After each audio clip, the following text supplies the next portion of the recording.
Obrigada, irmão Edson, por ter aceitado o nosso convite. Deus continue te abençoando e Ele vai apresentar a família e cada amizade.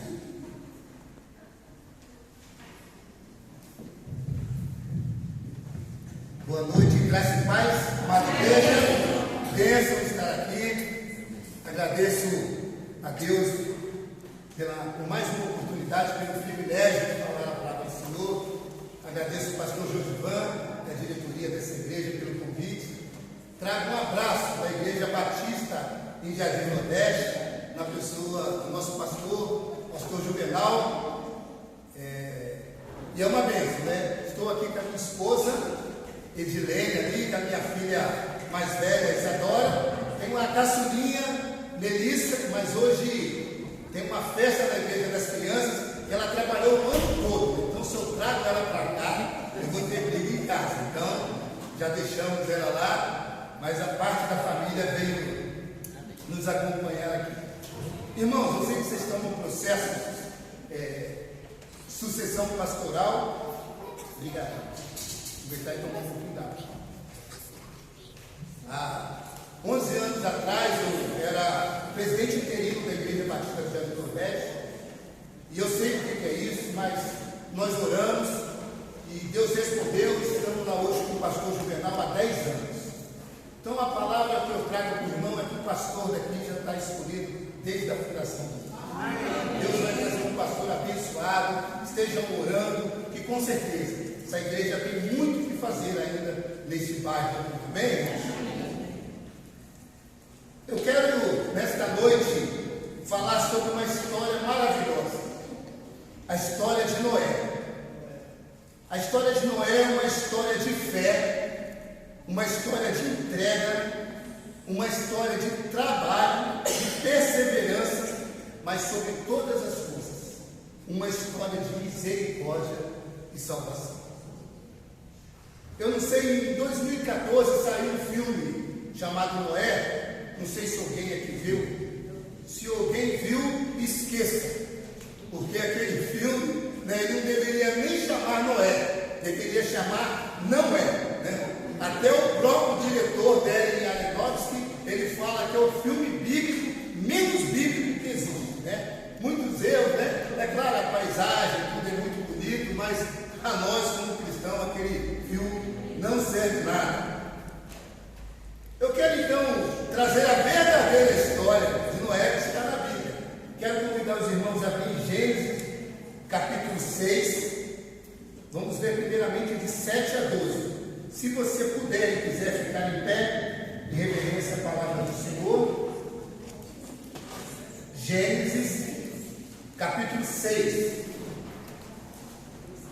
Nós vamos ler do versículo 7 a 12 e depois vamos ler o capítulo 7, de 17 a 23.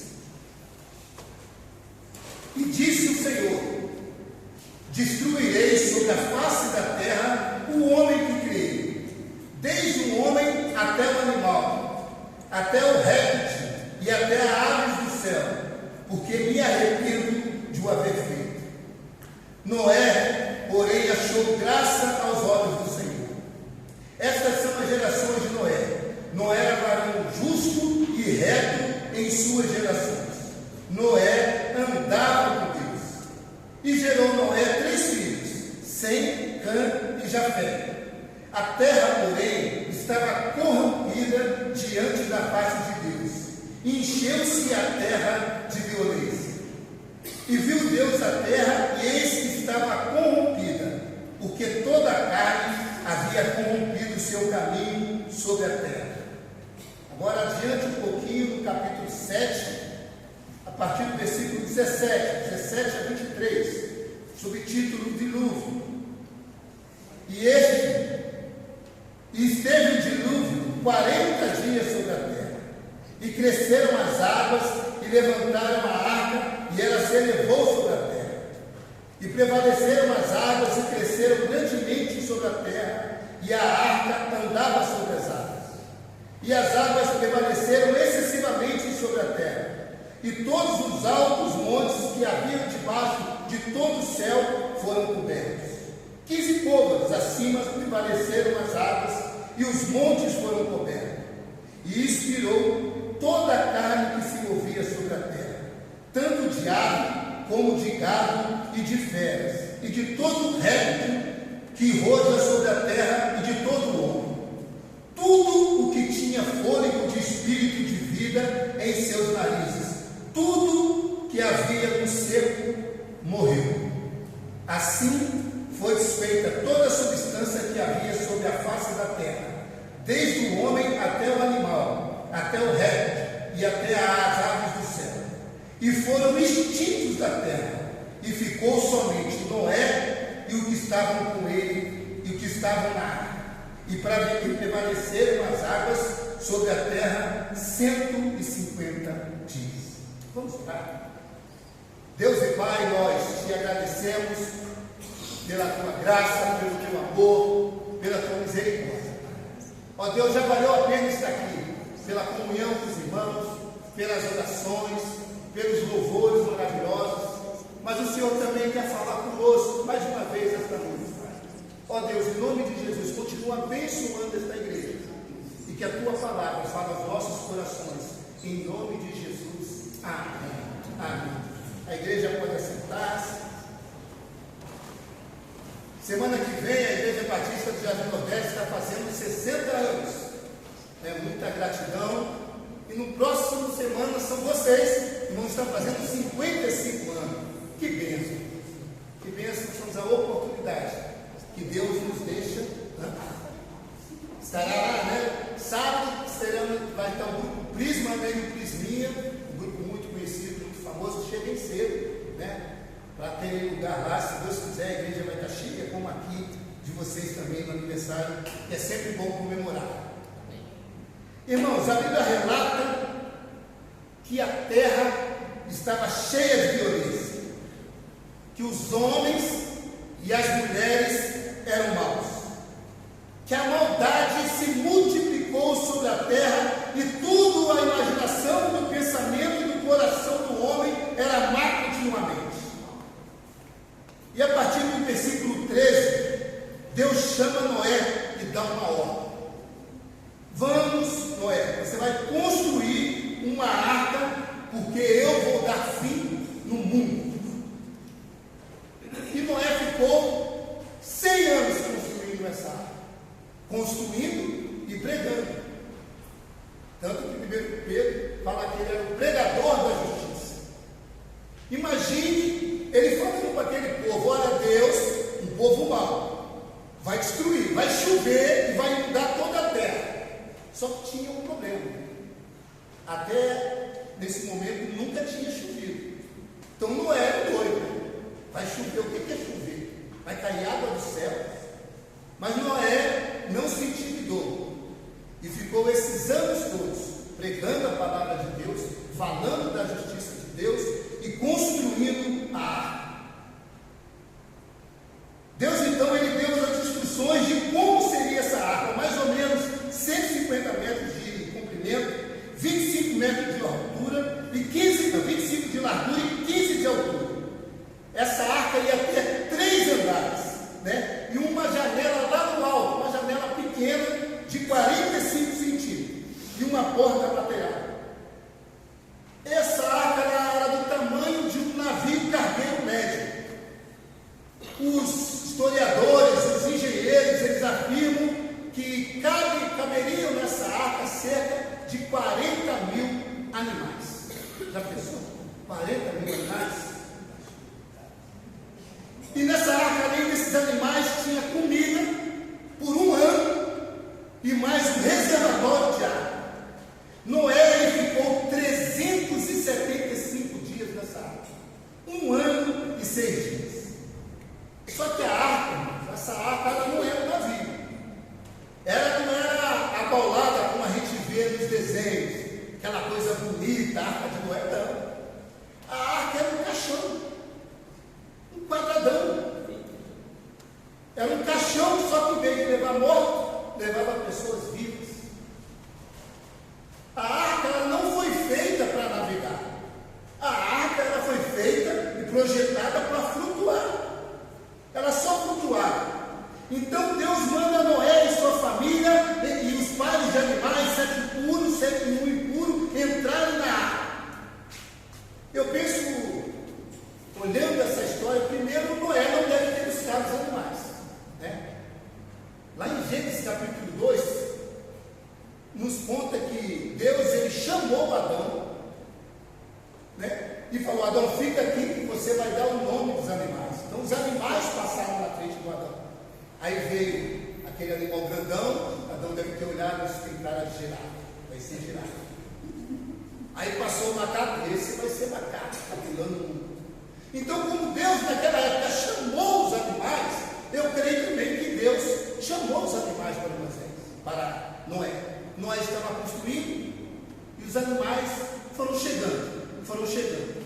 7 pares. E então a história nos conta que o próprio Deus, então, um dia fecha a porta dessa água e veio a chuva. Abriram as comportas do céu, romperam-se os lençóis freáticos do solo e choveu por 40 dias e 40 noites. A água subiu sobre tudo que tinha na terra. Ela subiu 7 metros a mais do que o maior monte que existia naquela terra. E tudo que havia vida morreu.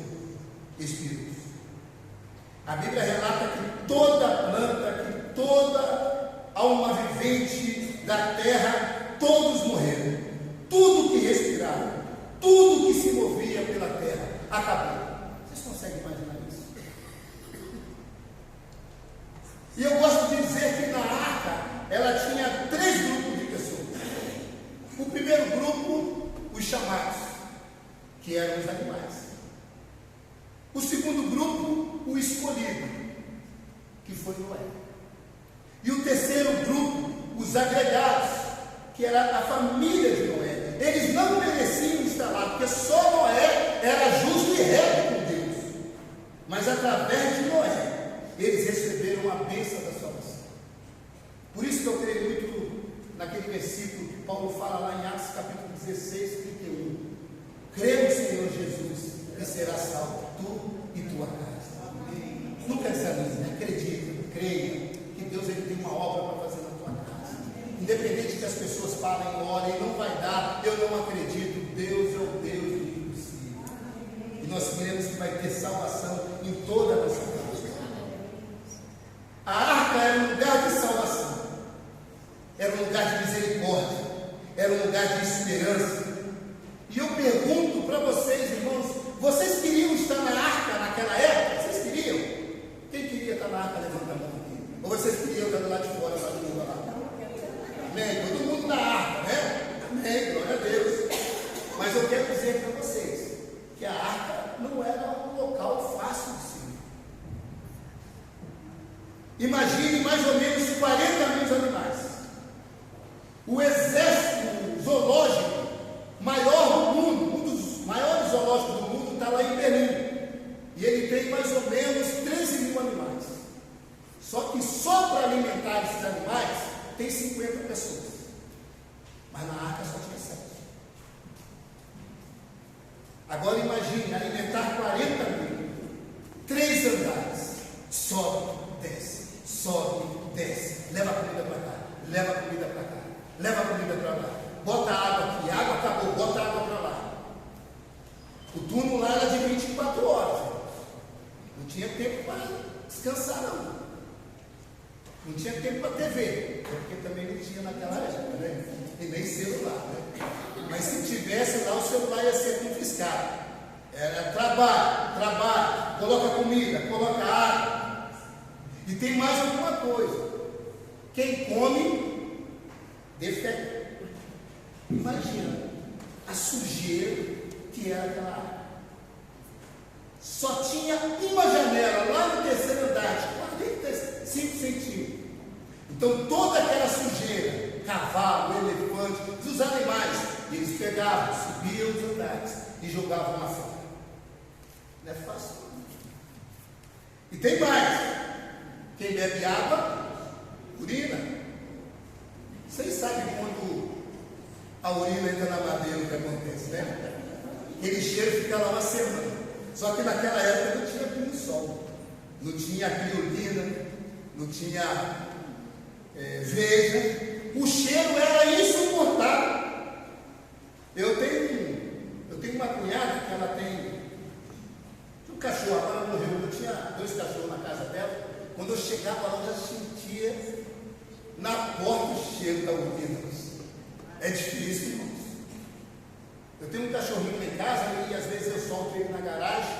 Aí eu estou descendo a garagem, eu sinto o cheiro, vou lá e jogo, mas não fica cheiro. Aí depois que eu fui descobrir, eu vi o vizinho, ele deixa 2 cachorros na garagem, só que ele não limpa, né? Então, por mais que eu limpe a minha garagem, vai estar sempre cheirando um cheiro. É difícil. Agora imagine lá naquela arca, o cheiro que deve ser ali, irmãos. Vocês ainda querem ficar na arca? Sem contar o ambiente, a arca era um lugar feio. A Bíblia diz que ele botou betume e piche por dentro e por fora, ou seja, era tudo preto, tudo escuro, não tinha lanterna, sabe? Tinha nada, coisa feia lá, mano. Essa arca, esse desenho que a gente vê, parece que tudo era bonito, mas não é. A arca era preta, escuro, cheirava mal e tinha trabalho 24 horas. A arca ela só tinha uma janela. Vocês sabem por quê? Porque ali as pessoas não estavam passeando. Não era para ver a paisagem bela. Não era um cruzeiro. Até porque a paisagem não era bonita. Era feia. Se tivesse janelas e eles olhassem, eles iam ver centenas e milhares de cadáveres flutuando. Crianças, bebês, animais, tudo morto. Eu me lembro do tsunami que teve na Ásia, região da Indonésia, em 2014, 280 mil mortos, os cadáveres na terra e no mar. Essa era a situação. Não era nada bonito de si. Apesar do mau cheiro, apesar do trabalho, apesar da tensão e do medo daquelas pessoas que estavam lá, a insegurança da arca, apesar disso tudo, ainda era o melhor local de se estar. E ainda tinha os animais de todos os tipos. Estava cheio de bicho ruim dentro daquela arca.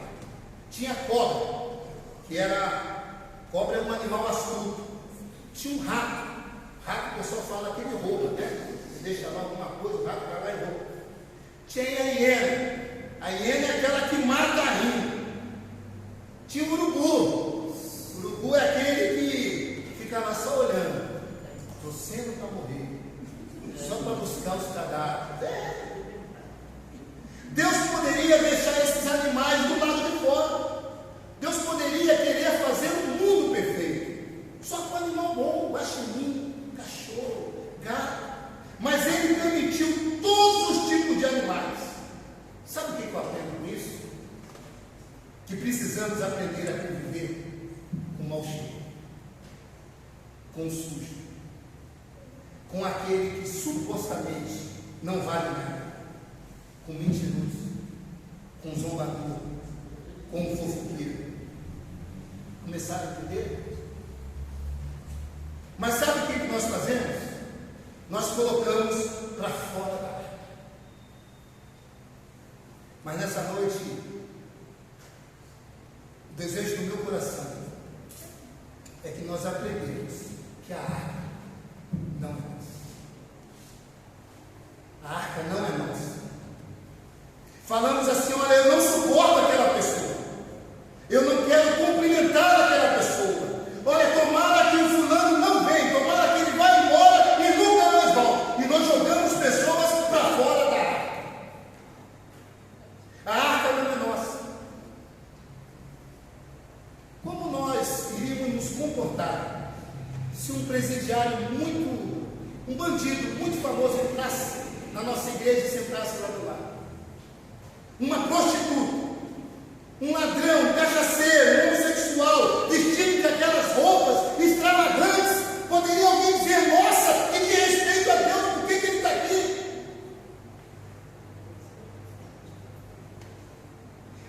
pode ser um lugar que cheira mal, pessoas sujas, pode ter cobra, rato, hiena, urubu, gambá, mas ainda é o melhor lugar para nós estarmos, porque lá fora só tem morte e destruição. Pessoas sem esperança. Vocês sabem que no mundo morrem quase 800 mil pessoas por suicídio. Pessoas sem esperança. A cada 40 segundos morre uma pessoa por suicídio. Nós já estamos aqui há quanto tempo? Quantas pessoas já morreram? Mais de 100 pessoas. A cada 2 segundos há uma tentativa de suicídio. Pessoas sem esperança. Pessoas longe da água, buscando algo que não conseguem. A Bíblia diz que nós devemos suportar em amor as pessoas e revestirmos do amor de Deus, que é o vínculo da perfeição. Departamento de evangelismo sofre. Os caras vão lá fora, faz trabalho, traz pessoas para dentro da igreja. A gente sabe como é difícil de trazer uma pessoa para nós. Aí quando vem, começa a conviver aqui com a gente, por algum motivo, a gente briga e bota essa pessoa para fora. A arca não é nossa. Eu me lembro, eu era o administrador da Igreja Batista do Jardim Nordeste, no antigo tempo. E lá tinha um pastor Mica. E o pastor Mica, ele gostava de chegar na igreja, o gabinete dele era do lado do altar, né? E ele falava: Edson, o culto der 15 minutos para começar o culto, pede para o pessoal da equipe de louvor ficar em espírito de oração e não fazer barulho. E eu tinha equipe de louvor lá, o pessoal ficava ensaiando. Eu falava: irmãos, olha, 15 minutos antes, não. E aí o pessoal começava a tocar, o pastor me chamava: Edson, vai lá, lembra o pessoal. Eu fui lá e falei: irmãos, por favor, o pastor já falou. E foi falando, domingo e domingo, até que um dia, faltava 10 para as 7, nosso culto começava às 19, o pastor me chama lá, Edson. Aí eu fui lá, aí falei: irmão, você é moleque, rapaz. O pastor já cansou de falar, o que você está fazendo aqui, rapaz? Você não obedece, nem merece estar aqui. Aquele irmão pegou a guitarra e saiu para fora. E nunca mais voltou. Depois eu fui na casa dele. Ele não quis, não me recebeu. Eu liguei para ele. Ele não quis atender. Passaram-se 10 anos.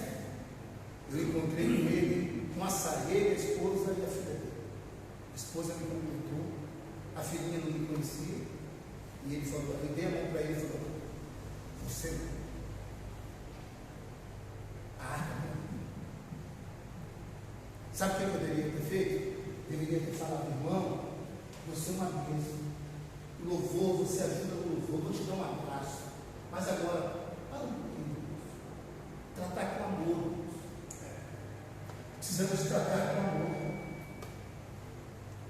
Esse jovem, na época era jovem, nunca mais entrou na igreja. Até hoje.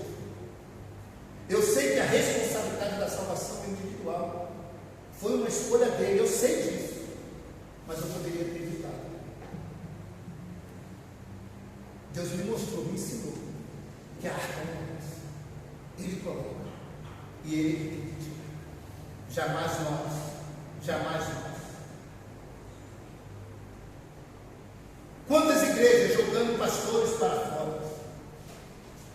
Quantas igrejas jogando membros para fora? O irmão cai em pecado e esse pecado se torna público e a igreja massacra, condena. Eu costumo dizer, uma jovem da igreja fica grávida, coitado dela. Mas enquanto o outro está lá fazendo pecado escondidinho, ninguém sabe, benção. A igreja é um local de misericórdia. A igreja é um local de amor. Sabe o que eu vejo quando acontece isso, essa condenação, esse apontar no dedo? A Bíblia fala, é o sujo falando do mal lavado. O sujo falando do mal lavado. A Bíblia diz que todos pecaram e todos estão destituídos da glória de Deus. Que o salário da morte, que o pecado é o salário da morte. Todos nós não merecíamos estar aqui. Nós merecíamos a morte. Mas continuamos julgando, apontando o dedo. Falta de misericórdia. E essa história de Noé é uma história de misericórdia. É uma história de salvação. A palavra misericórdia vem do latim miseratio, significa miséria, que é derivado de miserere, que é compaixão. Cors, de misericórdia, é derivado de cor, que é coração. Então, misericórdia é compaixão que vem do coração. Vem do coração. A pessoa errou, você traz ela e abraça, bota aqui no seu coração. Misericórdia. É isso que Deus faz com a gente. É isso que Jesus, lá naquela cruz, ele fez. Um ato de misericórdia. Um ato de amor. A arca não é nossa. A arca não é nossa. Mas, irmãos, nós estávamos todos fora da arca. E Jesus, com o seu ato de amor, lá naquela cruz, se entregou por mim e por você. E nos colocou dentro da arca. Jesus é a nossa casa. E agora Jesus, ele fez essa igreja, colocou as igrejas. E hoje a arca são as igrejas. As pessoas estão lá fora morrendo. As pessoas estão lá fora sofrendo. E nós somos a arca. O mundo lá fora é um mundo mau. É um mundo que ostenta brilho, que ostenta alegria, que ostenta várias coisas. Mas no fim é só tristeza. Só tristeza. Mas quando essas pessoas entram lá de fora, elas entram aqui. Elas precisam sentir, através de mim, através de nós, paixão, compaixão e misericórdia. Misericórdia. Esta igreja, que como a minha igreja, como as demais igrejas, tem um trabalho maravilhoso que Deus tem preparado. Nós hoje podemos andar com as nossas Bíblias para tudo quanto é lugar, mas nunca na história do mundo a igreja foi tão perseguida quanto está sendo lá. Tem lugares que as pessoas estão sendo fuziladas. Bíblia, chegava e preso. Mas nós temos essa liberdade de andar com a nossa Bíblia, de ter uma equipe de louvor maravilhosa, de podermos sair para fora e falar do amor de Deus. Então, amados, esse é o nosso desafio. É de pegar as pessoas que estão morrendo lá fora. De pegar aquelas pessoas que estão sem esperança. De pegar aquelas pessoas que não sabem o que fazer. E apresentar a palavra da salvação de Jesus Cristo. Não existe mais nada para a igreja pregar, a não ser o amor de Jesus. Prosperidade é bom, glória a Deus, mas a prosperidade por si só não leva a Deus. A igreja tem que voltar a falar do amor de Jesus, da salvação.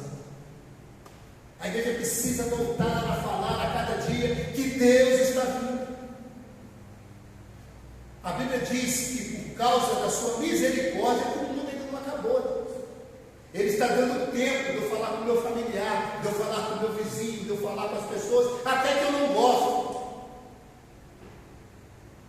Deus está dando tempo para a gente. Vai falando, vamos falando, acredite. Eu não sei se acontece com vocês, mas eu tenho bastante parentes que não são crentes. E sabe de uma coisa que acontece? Eu acostumei. Eles não são crentes. Eu não falo da palavra de Deus. E qual é o caminho deles? É a perdição. Nós não podemos fechar o olho, principalmente, primeiramente para a nossa casa, para o nosso filho, para o nosso pai, para o nosso tio. Falar do amor de Jesus. Fale em tempo e fora de tempo. Fale da arca. A arca é bênção. A arca é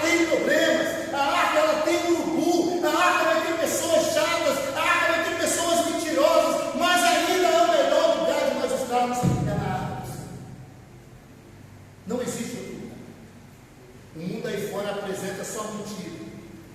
Só mentira. E nós precisamos, a cada dia, em primeiro lugar, ter amor de estar na casa do Senhor. Amor de estar. É muito engraçado, mas a gente faz o maior sacrifício para ir para uma festa.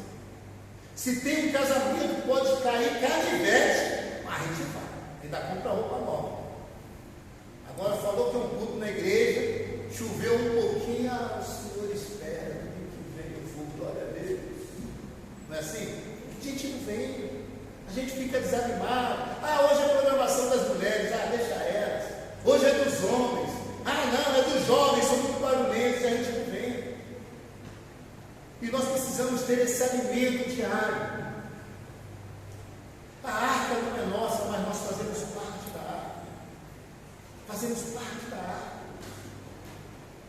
Nós precisamos estar aqui nas programações, apoiando a diretoria da igreja, apoiando o novo pastor, porque Deus ele tem uma obra maravilhosa para essa igreja fazer.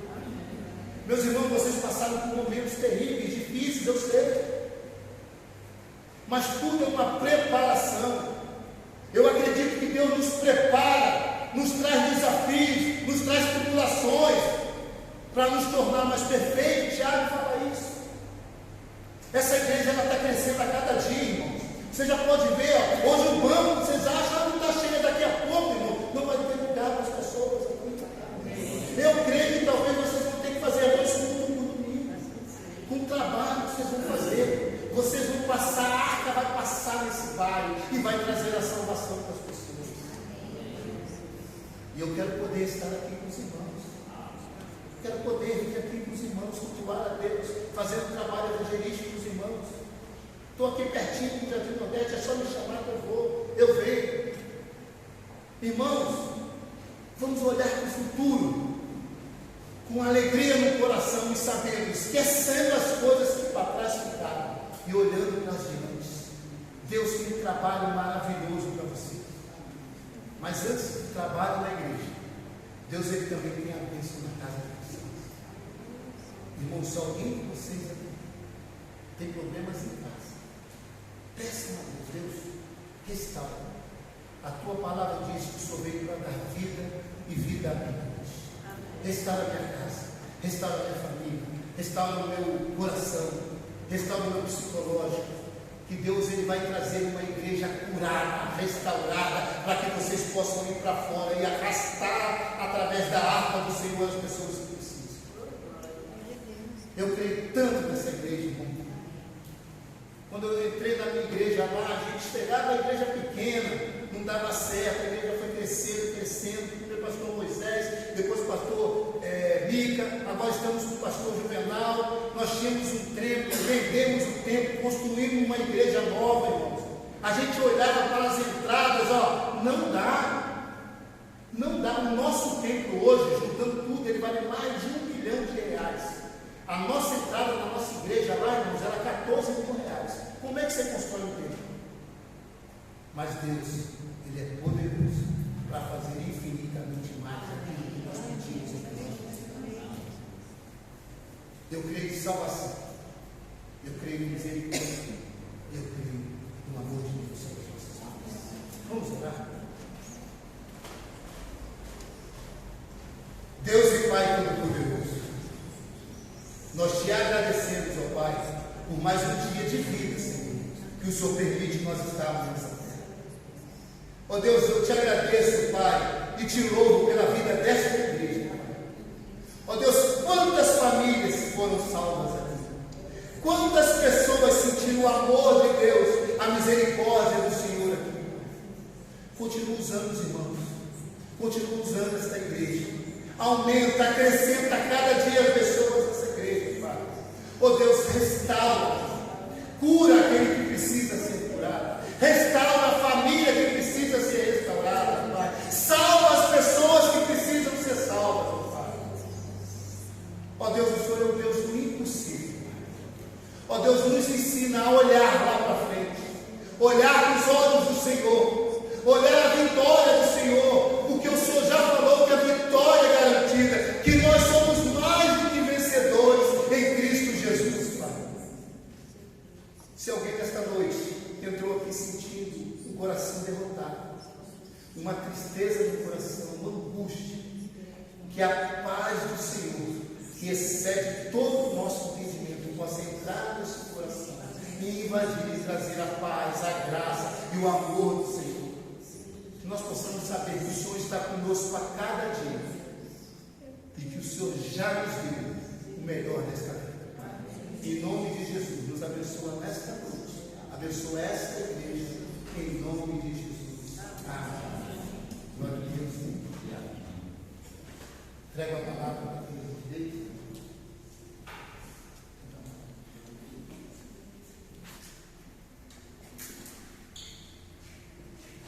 Em nome da Bíblia, Carvalho, agradecemos o irmão Edson pela mensagem, pelo convite, né, de ter aceitado estar nesta noite conosco. Deus esteja abençoando sua vida, sua família. Você esteja sempre usado e usado. Deus esteja te abençoando. Irmãos, nesse momento vamos cantar o hino